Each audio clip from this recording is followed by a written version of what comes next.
Sign up to the SBR Network and use your free daily bet points to earn real-world prizes. Click on the page and start winning now.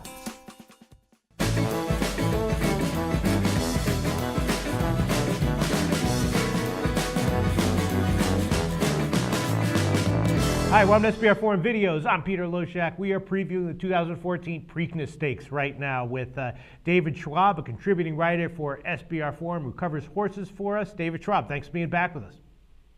Oh, good to be back, Peter. All right, now we covered the Kentucky Derby, and we flubbed it, right? We flubbed it, right? We called, we thought that California Chrome might not be a good bet, but you know, there's no shame, in my opinion, in betting against a favorite in the Kentucky Derby and losing with it. You know, he got a great horse, got a good trip. You know, all sorts of crazy stuff could have happened with the 20-horse field, but we were wrong. Yeah, he ran a great race, and that, you know, and that's why he was a favorite. But I agree with you at the time, Peter, that there's a lot of good horses in that field, and you know, which kind of caused us to shy away from him for the Derby. All right, yeah. Well, the Preakness Stakes, you know, California Chrome, I'm seeing odds of -155, and he's looking like he's got a big edge here. You know, a lot of people are talking about how his Kentucky Derby time was relatively slow over a fast track, but, you know, maybe he didn't need to run any faster. I mean, he didn't look like he was laboring at the end of that race. He looked like he could have given a little bit more if he had needed to. And, you know, some people are saying that this year's the other crop of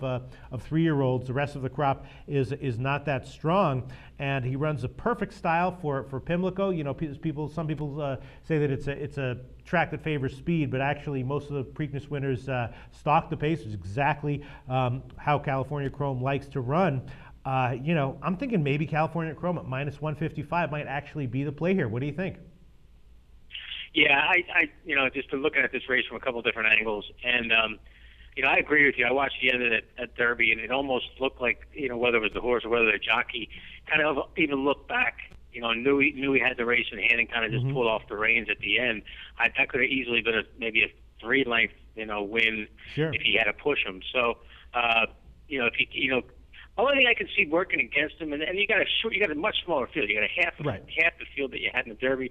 You know, if you got maybe an inside rail or an outside post position, that may be the only factor. But yeah, I mean, he got a great trip in the Derby, and you know, bad trips are one of the big things that screw up favorites. But in the Preakness, that's not a concern. And the rest of the field here looks very, very weak, a lot weaker than the Derby field. And you know, I hate to jump on a bandwagon like this, but hey, it's sports betting. If the bandwagon's there and there's value jumping on it, you jump on, and I think that's what I'm going to do here.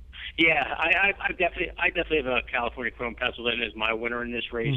I've been doing most of my work the last 2 days is kind of looking at the rest of the field to see where we can, you know, kind of fit in the place and show here, because I'm not about to bet against him in this race, given the horses that he's going against.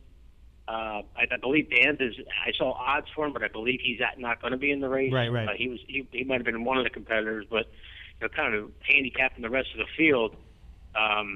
There's nothing that tells me I should go against him in this race. Yeah. All right. Well, we'll take a look at the rest of the field in a moment. Before we get to that, you know, the odds that I'm seeing right now: California Chrome -155. Let's get an official call from you at -155. Do you think California Chrome has value, or do you think that he's appropriately priced? I think it's a proper valuation. Okay. Obviously, you know, betting at that figure. You know, I don't know if the value, you know, the value's there, but I do think the number's on the mark. All right. Well, let's take a look at the rest of the field and see if we might be able to identify some value with some of these long shots.